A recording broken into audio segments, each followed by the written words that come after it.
The morning sun peeked through the windows of Sunshine Cafe as Greg unlocked the front door. For 15 years, this little coffee shop had been his pride and joy. He remembered the day he opened it, nervous but hopeful, with just 3 employees and a handful of loyal customers. Now the cafe employed 12 people and served hundreds of customers daily. But something had changed in the last few months. Greg noticed the steady decline in reviews online.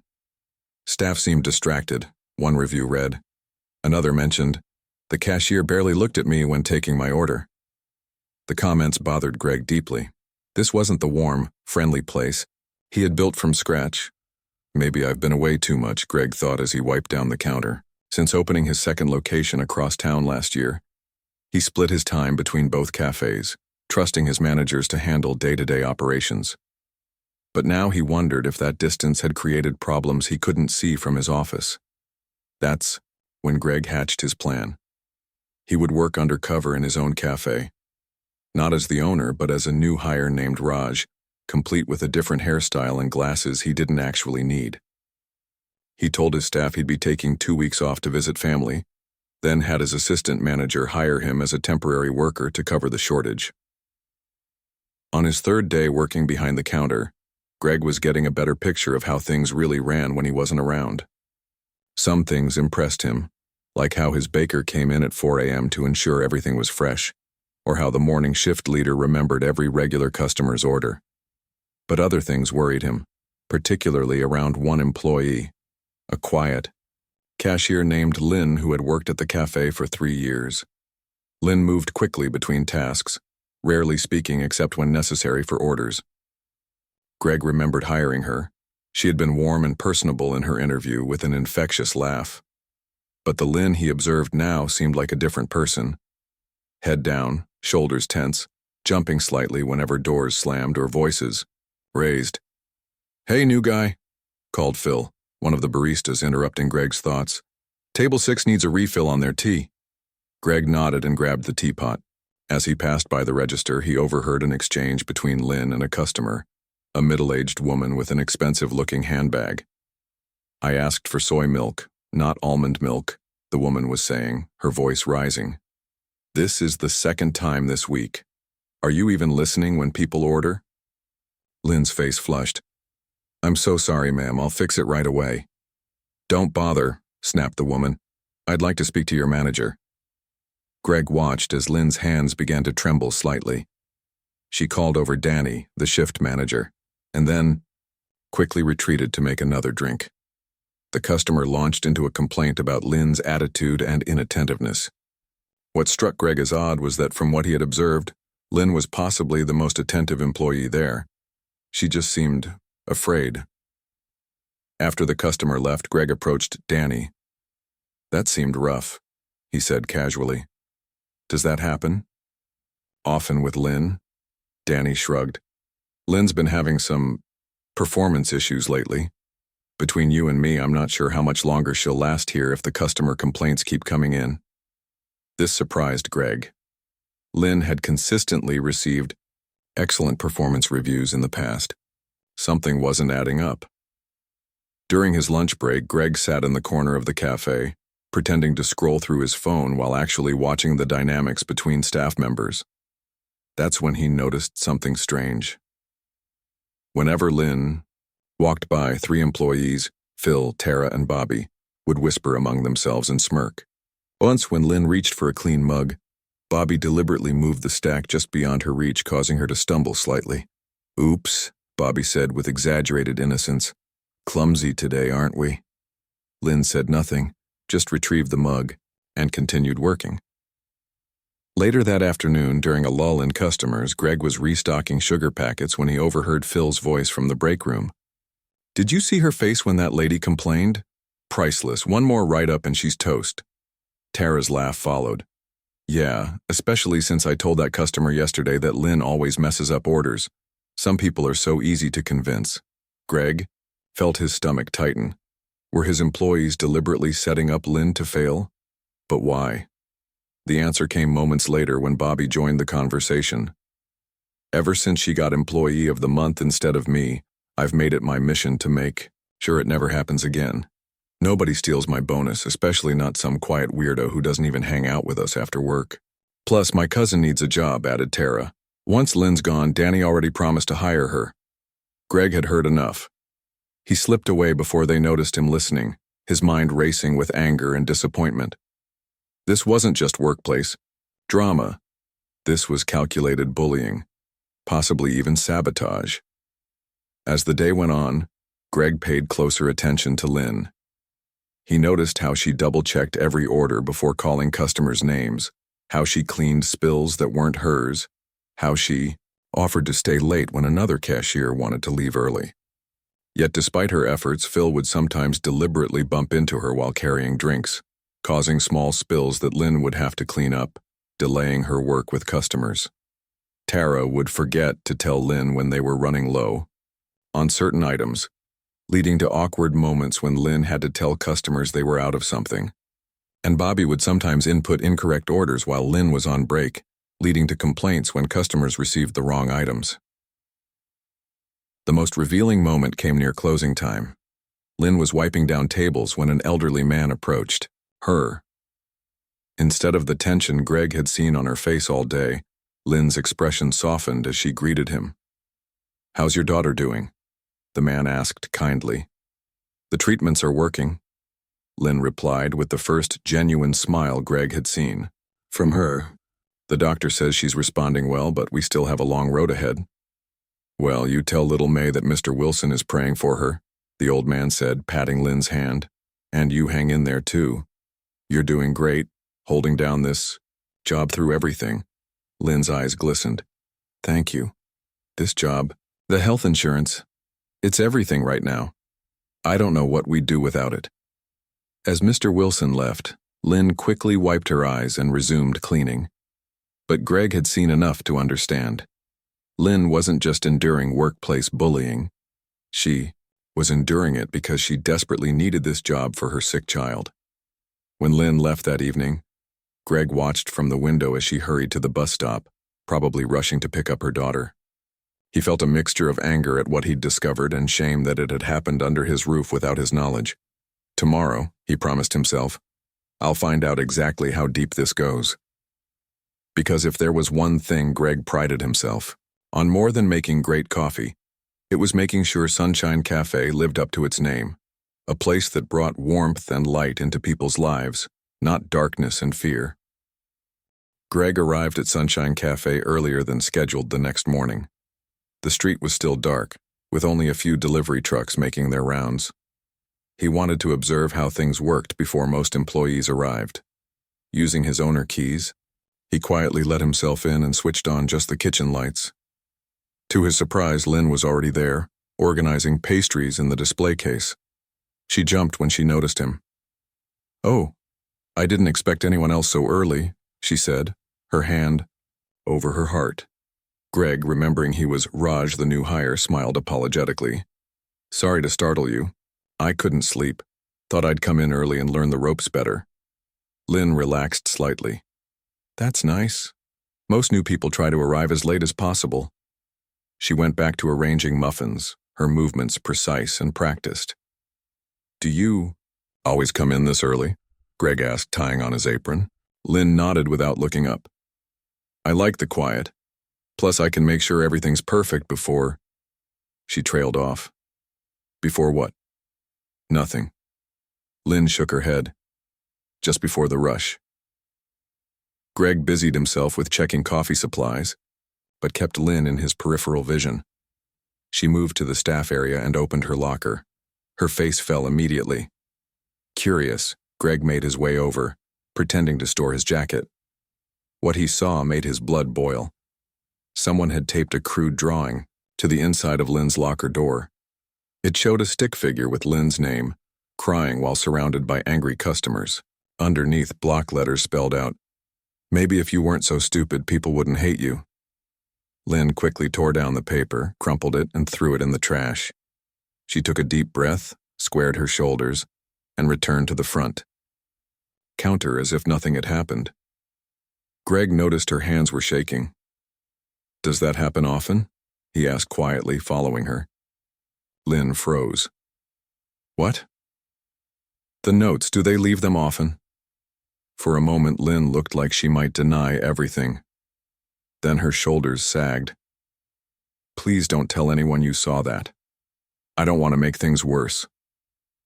How long has this been going on? A few months, Lynn admitted. It wasn't always this bad. At first, it was just little things, moving my stuff, whispering when I walked by. I tried to ignore it. Greg felt a knot in his stomach.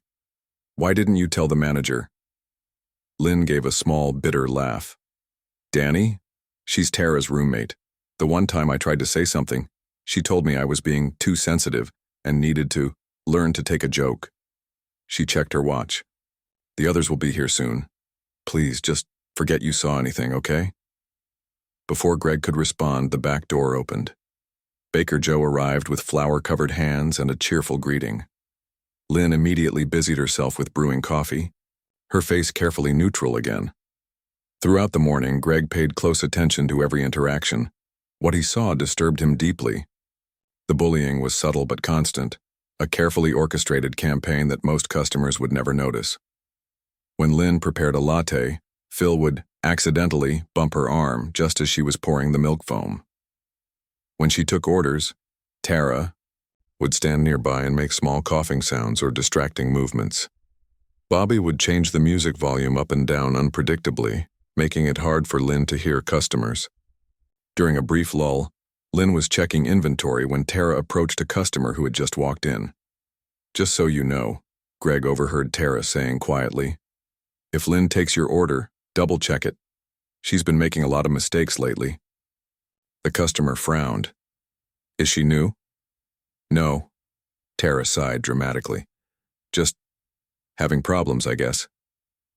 When Lynn returned to the counter, the customer watched her suspiciously, then complained that his coffee wasn't hot enough, even though steam was clearly rising from the cup. During lunch rush, the sabotage became more obvious. Phil deliberately misplaced an order ticket Lynn had placed on the counter. When the customer came looking for his food, Lynn couldn't find the ticket. I'm so sorry, she told the irritated, and I'll put your order in again right away. Again? The man questioned. Are you saying you lost my order? I've been waiting 15 minutes. I thought I placed it. Lynn's voice faltered.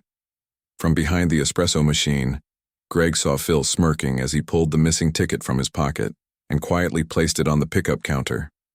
Never mind, the customer huffed. Just refund me, I don't have time for this. As the man stormed out, Danny approached Lynn. That's the third complaint this week, Lynn. We need to talk about your performance at the end of your shift. Lynn's face paled, but she nodded and continued working. During her break, Lynn didn't go to the staff room where the others were laughing and chatting. Instead, she sat alone at a small table in the corner of the cafe, her phone in hand. Regger pretended to clean nearby tables and noticed she was looking at medical websites, researching treatment options for juvenile rheumatoid arthritis. Lynn's phone buzzed with a text message. As she read it, tears welled in her eyes. She quickly wiped them away, took several deep breaths, and composed a reply. Greg caught a glimpse of a hospital bill notification on her screen before she put the phone away. When she returned to work, Lynn seemed distracted. She made a genuine mistake on an order, giving a customer whole milk instead of skim. The woman was understanding, but Bobby loudly announced, Another mistake from Lynn, big surprise. Several customers turned to look. Lynn's cheeks burned with embarrassment as she fixed the drink. I don't get why you keep her around, Bobby said, to Danny within Lynn's earshot.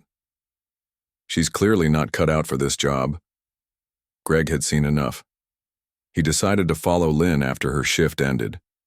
As she hurried to the bus stop, he maintained a discreet distance. 20 minutes later, they arrived. At Children's Hospital, Lynn headed straight to the pediatric ward, where a small girl with a bright smile sat in a wheelchair, her legs in braces.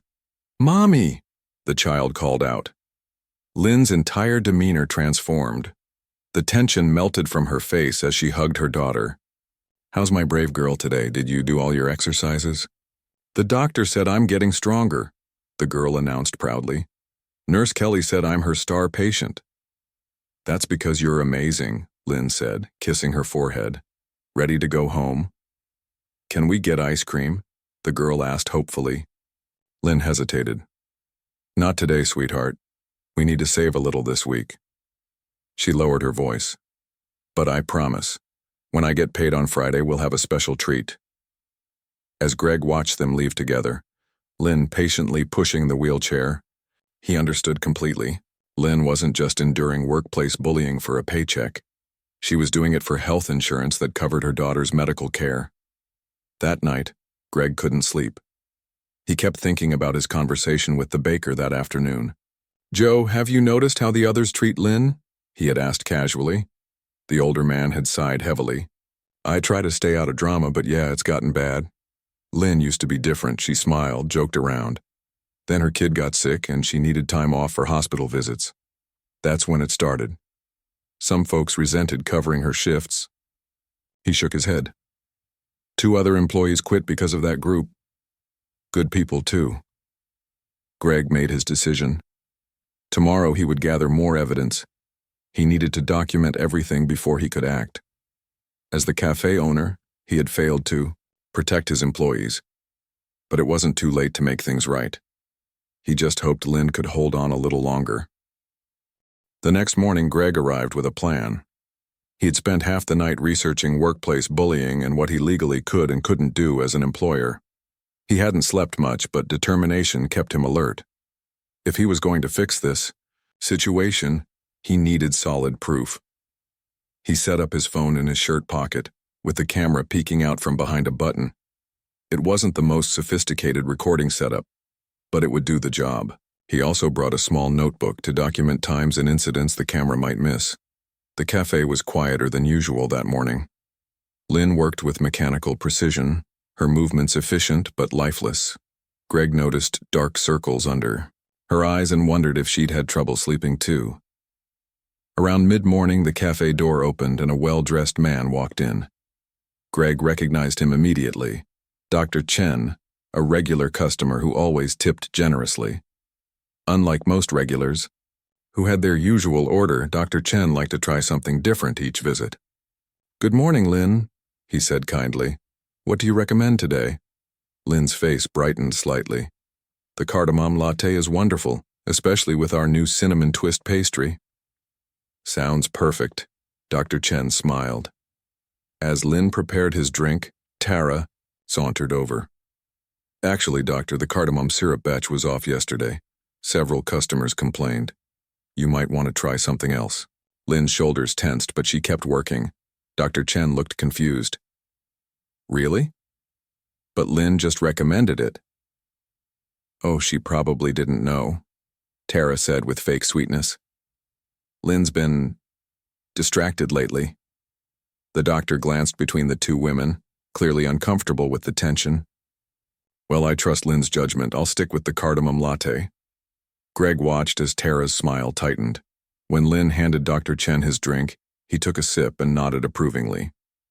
Delicious as always, Lynn. Thank you. After he left, Tara cornered Lynn by the supply cabinet. Think you're special because the fancy doctor likes you? She hissed, low enough that customers couldn't hear but loud enough for Greg's recording. Keep it up and you'll regret it. Lynn said nothing, just pushed past Tara and went back to work. Greg made a note in his book. 10:17 a.m., direct threat from Tara.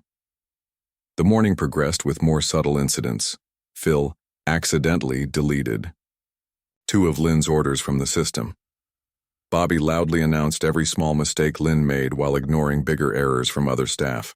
Danny scheduled Lynn for a double shift on Saturday without asking, knowing it conflicted with her daughter's physical therapy. During Lynn's lunch break, Greg followed her outside. She sat alone on a bench behind the cafe, phone pressed to her ear. Yes, I understand the payment is late, she was saying, her voice strained. I get paid Friday. I can send it then. No, please don't cancel the insurance. My daughter's next treatment is Monday. Yes, I understand the policy. Greg moved away to give her privacy, his heart heavy. When Lynn returned, her eyes were red, but she put on a brave face and continued working. The breaking point came later that afternoon. A large order had come in for a nearby office meeting, 20 different drinks with specific modifications. Lynn worked methodically through the list while Tara and Phil handled walk-in customers. Everything was going smoothly until Bobby walked by with a mop bucket. He looked around, saw no customers watching, and deliberately kicked the bucket. Dirty. Water splashed across the floor and all over Lynn's carefully prepared drinks. "Oops," Bobby said with exaggerated innocence. "My bad." Lynn stared at the ruined order, 20 drinks she would now have to remake from scratch.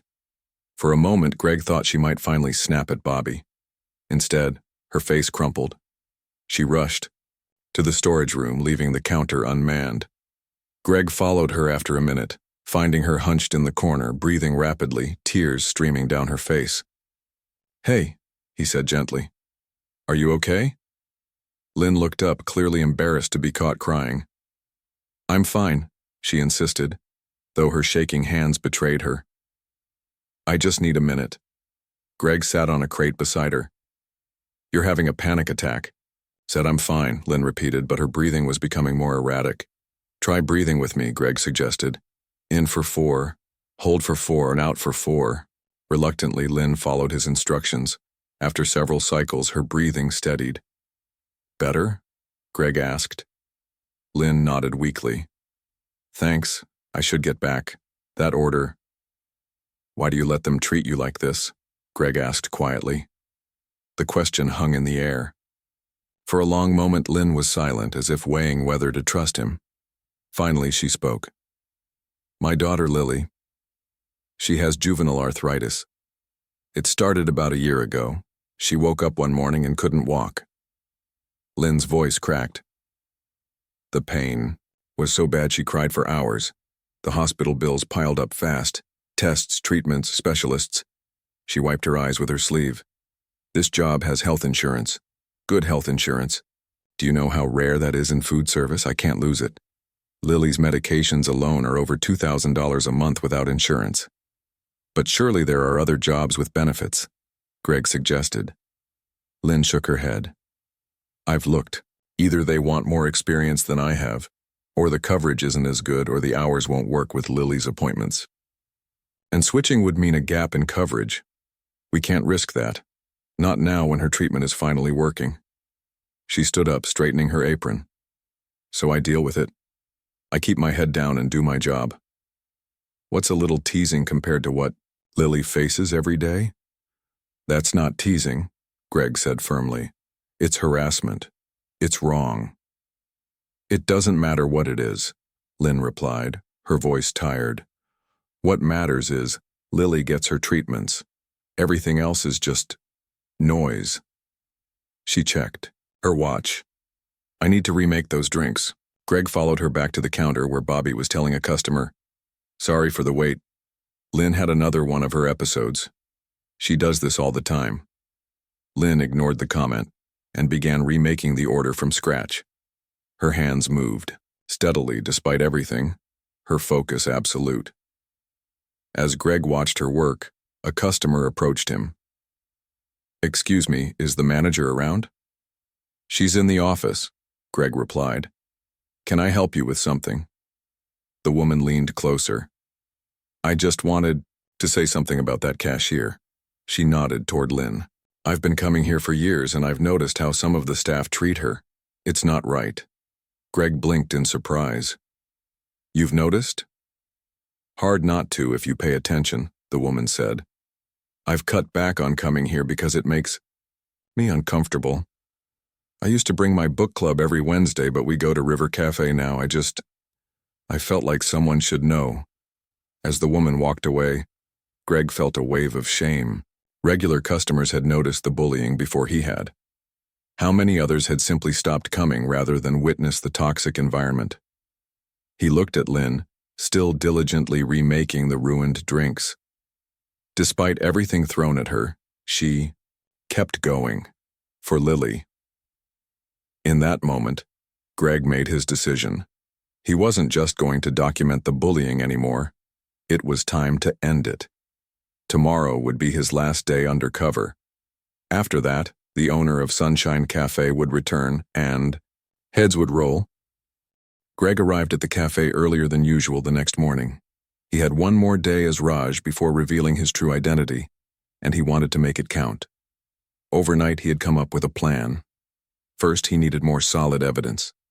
With the manager's keys he still secretly possessed, he unlocked the security system and accessed the settings. The cafe had cameras for security purposes, but they weren't actively monitored, just recorded and stored in case of theft or break-ins. Greg adjusted the angles of 2 cameras to better capture the counter and prep areas, then made sure the system was recording properly.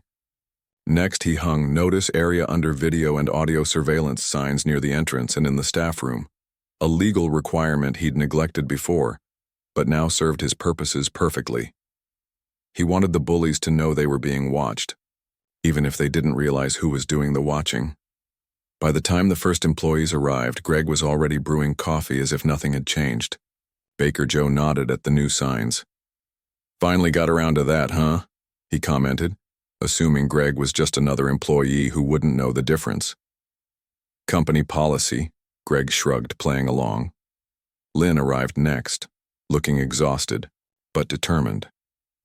She noticed the signs too, but said nothing, just put on her apron and started her opening routine.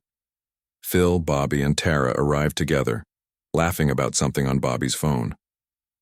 They barely acknowledged the others.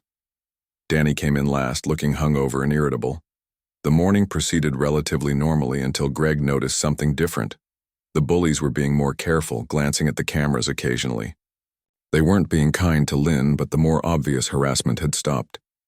Instead, they were using tactics the cameras might not catch, ignoring Lynn when she asked questions, making inside jokes at her expense, sighing loudly when she spoke.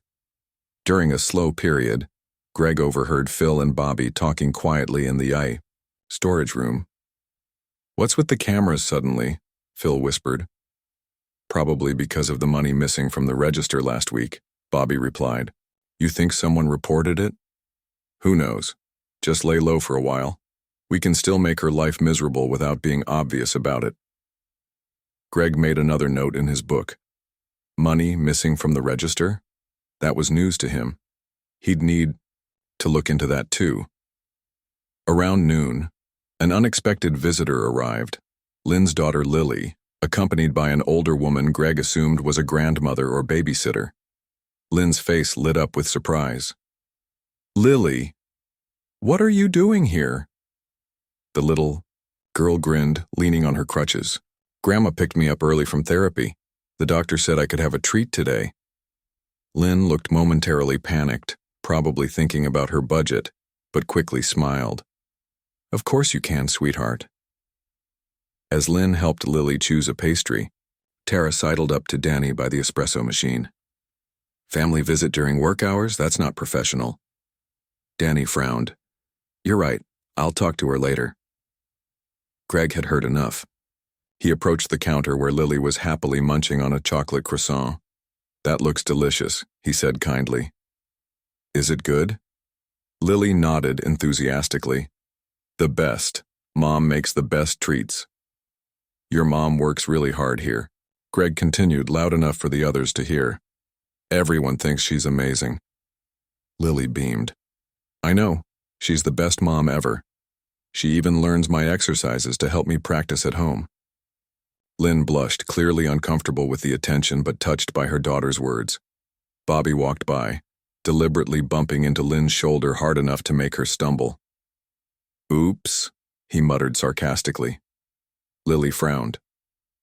"That wasn't very nice." The unfiltered honesty of a child cut through the cafe noise. Several customers looked up, including Dr. Chen, who had just walked in. "You're right, it wasn't nice," Dr. Chen agreed, giving Bobby a stern look. "Your mom deserves better co-workers, doesn't she?" Bobby flushed red and retreated to the back room. Lynn looked mortified but grateful at the unexpected support. After Lily left, promising to show her mom her new physical therapy moves that evening, Lynn seemed both happier and more anxious. Greg understood why. Happy to have seen her daughter, anxious about potential backlash from the bullies. That afternoon, Greg struck up conversations with regular customers, subtly asking about their experiences at the cafe. The responses were eye-opening. "It's not as friendly as it used to be," one elderly man commented. "That nice young lady at the register, she seems so stressed now." A college student mentioned, "I don't come as often anymore. There's a weird vibe with the staff." A business owner who often brought clients in remarked, "I've seen how some of those employees treat the Asian girl. It's uncomfortable to watch. I've been meaning to say something but didn't want to make trouble for her." Greg carefully documented each comment. The picture was becoming clearer. The bullying wasn't just hurting Lynn, it was hurting the business too. Late in the day, Greg finally witnessed what he suspected had been happening all along. While Lynn was in the bathroom, he saw Bobby slip behind the register, open the drawer, and quickly pocket what looked like a $20 bill. It happened so fast that if Greg hadn't been watching for it, he would have missed it. Greg pulled out his phone and pretended to text while actually taking photos of Bobby by the register. Evidence secured. When Lynn returned, Bobby smirked at her. "Hey, Lynn, the register came up short yesterday. You were the main cashier, right?" Lynn looked confused. "That's impossible. I always double-check my counts." "Well, the money's missing," Bobby insisted. "Danny's already written it up." Greg watched Lynn's face crumble. Another strike against her, another reason she might lose, the job she desperately needed. At closing time, Danny pulled Lynn aside.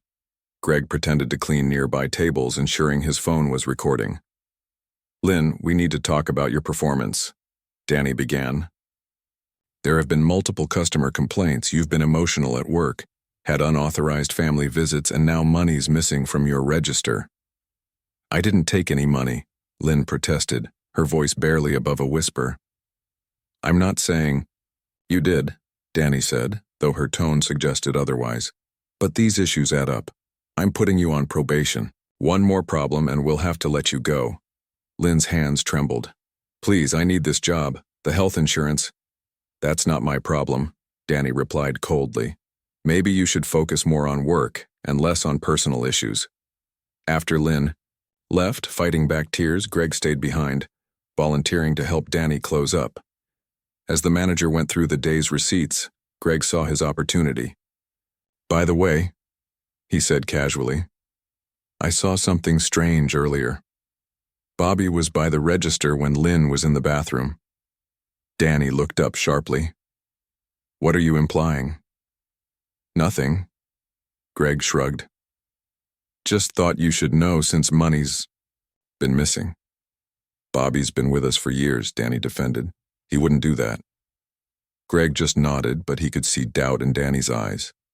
Later that night, in his home office, Greg reviewed all the evidence he'd gathered. Photos, videos, witness statements, customer comments. The case against Phil, Tara, Bobby, and even Danny was overwhelming. He drafted emails to his lawyer and HR consultant attaching the evidence.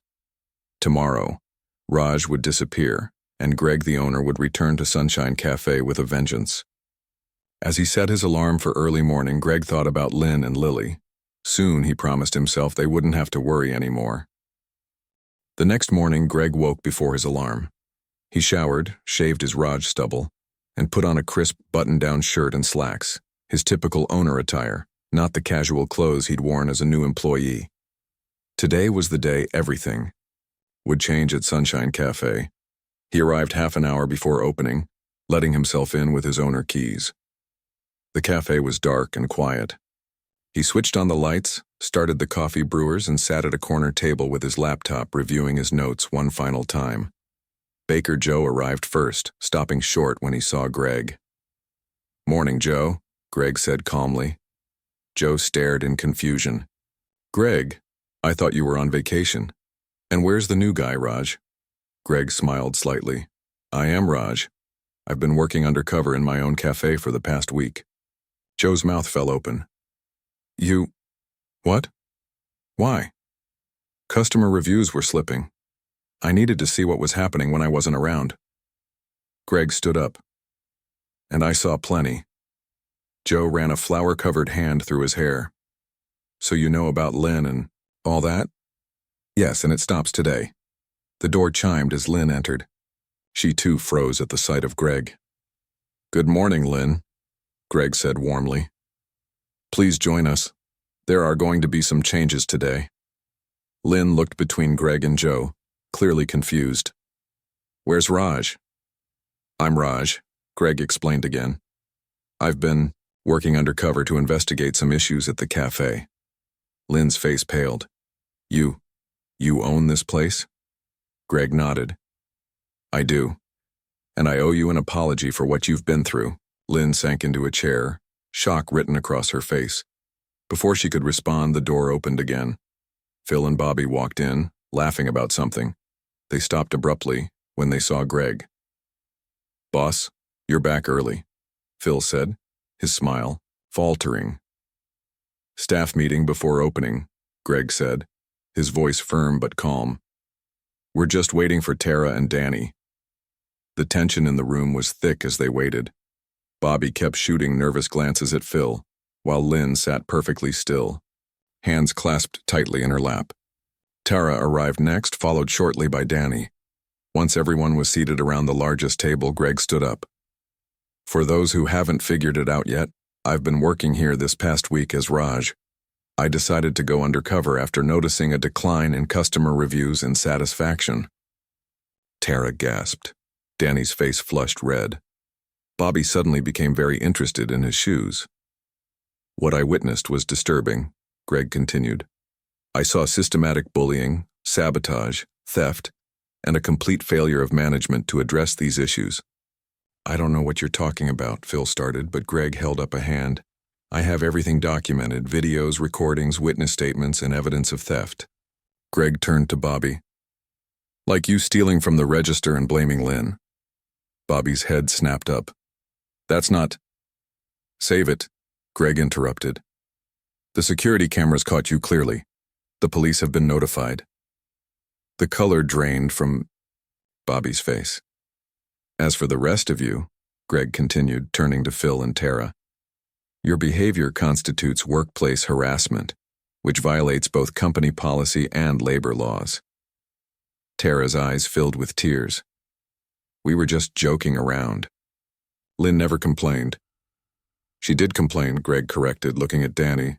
"To management, who ignored it because of personal relationships." Danny shifted uncomfortably in her seat. "I didn't think it was that serious." "Let me be clear," Greg said, his voice hardening. "Bobby, you're fired for theft, effective immediately. Phil and Tara, you're also terminated for harassment. Danny, you're suspended pending a review of your management practices." The three bullies began talking all at once, denying, arguing, making excuses. Greg simply waited until they ran out of steam.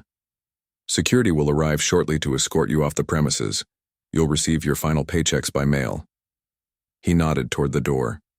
"You can wait outside." After they left, only Lynn, Joe, and Greg remained. Lynn looked stunned. I don't know what to say," she whispered. "You don't need to say anything," Greg assured her. "None of this was your fault. But the cafe, you can't run it with just the three of us." Greg smiled. "I've already called in reinforcements. Some staff from our other location will help, until we can hire replacements." He hesitated, then added, "Lynn, I'd like to offer you a promotion to assistant manager." Lynn's eyes widened. "Me? But I'm just a cashier." "You're much more than that," Greg said firmly. "You're dedicated, hardworking, and you've shown incredible strength under pressure. The position comes with a significant raise and better healthcare benefits." Tears welled in Lynn's eyes. "I don't know what to say." "Say yes," Joe chuckled. "You deserve it." A small smile spread across Lynn's face. "Yes. Thank you." The next few weeks brought many changes to Sunshine Cafe. The toxic environment cleared almost overnight. New staff were hired, properly trained, and closely monitored. Greg installed an anonymous reporting system for workplace concerns and held regular one-on-one check-ins with each employee. Customer reviews began to improve immediately. Many regulars noticed the difference and commented on the positive atmosphere. Business increased steadily. 6 months later, on a sunny afternoon, Greg sat at his usual corner table reviewing the quarterly reports. The cafe was bustling with happy customers, and cheerful chatter filled the air.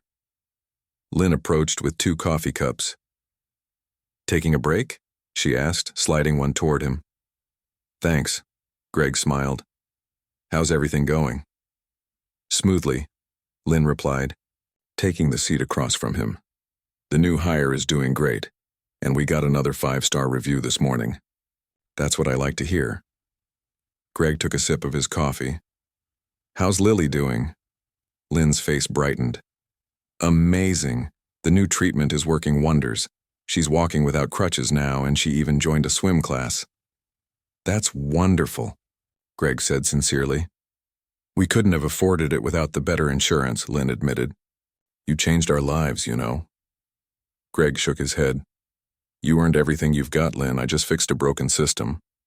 The door chimed, and they both looked up to see Lily bouncing in, accompanied by her grandmother. Unlike the frail child Greg had first seen at the hospital, this Lily was vibrant and energetic. "Mom, look what I got on my math test," she called, hurrying toward them without a hint of the painful limp she once had. As Lynn hugged her daughter and admired her test paper, Greg felt a deep sense of satisfaction. His business was thriving. But more importantly, he had created a workplace where people were treated with dignity and respect. Later that evening, as Greg locked up the cafe, he remembered something his father had told him when he first opened the business. "A good owner knows the numbers. A great owner knows the people." It had taken a week of working undercover to remind him of that wisdom. He made a mental note to schedule another week of undercover work at his second location. Not because he suspected problems there, but because staying connected to his employees and their daily experiences made him not just a better owner, but a better person. As he walked to his car, he glanced back at the illuminated sign of Sunshine Cafe. For the first time in months, the name truly reflected the atmosphere inside, and he was determined to keep it that way.